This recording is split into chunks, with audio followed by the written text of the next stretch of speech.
The woman remembered that today was the birthday of the person she liked. Even though she had been trying hard to control her feelings for him, she couldn't resist calling him. When the man saw her video call, he quickly tidied up his clothes before answering. On the other end, "Happy birthday to you." Hearing her sing, he was moved to tears, because apart from automatic birthday messages, she was the only one who remembered his birthday. His bad mood vanished instantly, healed by her in that moment. She said, "Make a wish." He replied, "You know what my wish is." He lowered his head and closed his eyes, silently making the wish he had repeated in his mind countless times. When he opened his eyes, he blew on the screen, and the candle on the phone flickered out. As the camera flipped, the woman finally appeared in front of him. He tried to control his emotions and said, "I finally see you clearly." She looked a little embarrassed and said, "This is all we have at home." Little did she know, he wasn't talking about the cake. He was talking about the person he had been thinking about day and night. He remembered confessing to her a few days ago, only to be rejected. He had begun doubting himself, thinking he had imagined everything. It wasn't until that day,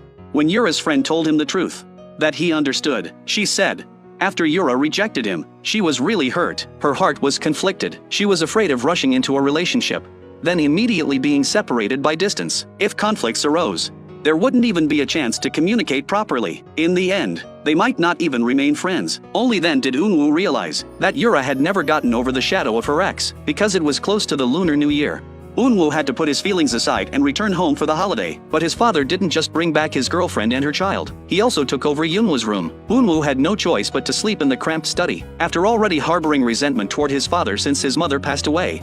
This only added to his frustration. Early the next morning, the bank sent him a bunch of birthday greetings, yet his father, who should have remembered, was completely oblivious and still drunk. In a bad mood, Unwoo could only return to his room to rest. Seeing the New Year's greeting Yura sent him lifted his spirits just a little. After some internal struggle, he finally decided to call Yura. He said, "Happy Lunar New Year." She replied, "Happy New Year." But because of unresolved issues from before, their conversation was awkward. They ended up talking about trivial things. Eventually, Yura used the excuse that her parents needed her and hung up. Right after the call ended, she suddenly remembered something. When she had signed the contract using Yunwoo's ID, she had seen his ID and accidentally memorized his birthday. She realized immediately, today was his birthday, so she quickly made a small cake, leading to the scene at the beginning. Unwoo asked, "How did you remember my birthday?"